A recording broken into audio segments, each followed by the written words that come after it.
दोस्तों आज हम जानेंगे साउथ ईस्ट एशिया के एक खूबसूरत देश के बारे में।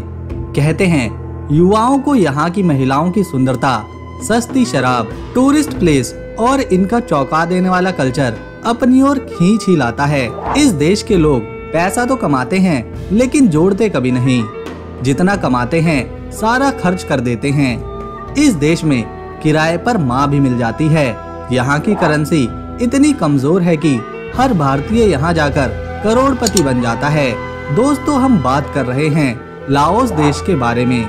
वीडियो में आगे बढ़ने से पहले इसे अगर आपका एक लाइक और चैनल को सब्सक्राइब मिल जाए तो हमारी मेहनत सफल रहेगी। इस देश में लाओवेन कीप चलता है जो भारत के केवल 0.0049 पैसे के बराबर है।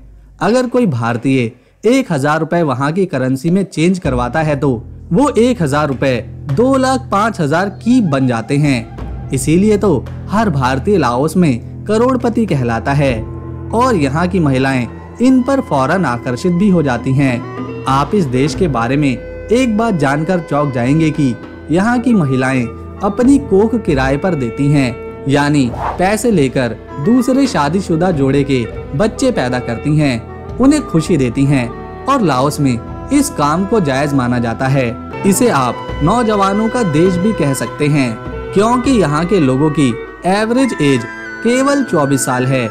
लाओस में मौसम काफी सुहाना बना रहता है, ना तो यहाँ ज्यादा गर्मी पड़ती है और ना ही सर्दी। तभी पूरे साल भर यहाँ टूरिस्टों का तांता सा लगा रहता है। आपको जानकर हैरानी होगी कि लाओस में आप मौज मस्ती तो कर सकते हैं लेकिन वहाँ की लड़की से शादी नहीं कर सकते। एक लाओस महिला और दूसरे देश से आए आदमी उससे शादी नहीं कर सकते। हाँ, बाकी सब चलता है। अगर किसी आदमी को थाईलैंड जैसे मजे एकदम कम पैसों में लेने हो तो लाओस की यात्रा जरूर करें। लाओस देश आता है साउथ ईस्ट एशिया के हिस्से में। इसके पड़ोसी देश म्यांमार, चीन, कंबोडिया, वियतनाम और थाईलैंड जैसे देश हैं। यहाँ आपको अनगिनत हाथी देखने को मिलेंगे, इसीलिए इसे कंट्री ऑफ 1000 एलिफेंट के नाम से भी जाना जाता है। ऑफिशियली लाओस को People's Democratic Republic of Laos कहा जाता है। यह देश 2,36,800 स्क्वायर किलोमीटर में फैला हुआ है और एरिया के हिसाब से ये दुनिया का 22वां बड़ा देश है। लाओस की कुल आबादी 74 लाख है। यहाँ के 66% लोग बुद्ध धर्म को मानते हैं, जबकि 30% में यहाँ के प्राचीन धर्म आते हैं और 1.5 में ईसाई के साथ साथ बाकी के रिलीजन हैं। देश की राजधानी वियेटिएन शहर है जो यहाँ की सबसे बड़ी सिटी भी है।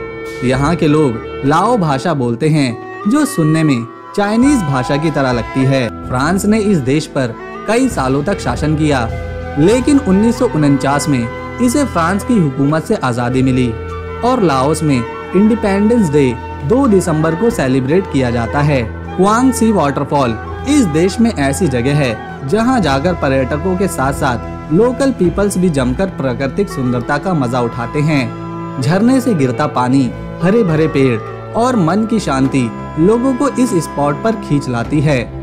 इसके अलावा फथेट लॉन्ग वियेतिएनी राजधानी में मौजूद एक बुद्ध मठ है जो चौकोर आकार में बना हुआ है।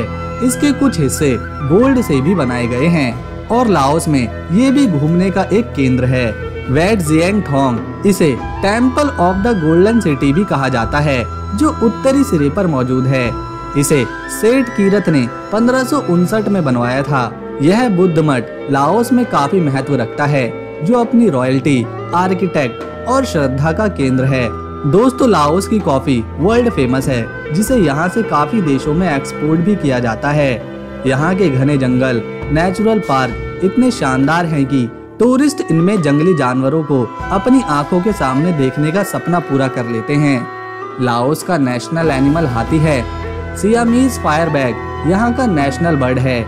यहाँ के झंडे का लाल रंग इस देश की आजादी में शहीद हुए लोगों को दर्शाता है। फ्लैग को पहली बार डिजाइन किया गया था साल 1945 में, लेकिन इसे स्वतंत्र रूप से 1975 में अपनाया गया। लाओस के 35% लोग शहरों में रहते हैं जबकि 65% आज भी गांव में रहना पसंद करते हैं। तो दोस्तों अगर आपको लाओस देश की इंफॉर्मेशन पसंद आई तो इसे लाइक शेयर करें और चैनल को सब्सक्राइब कर लें।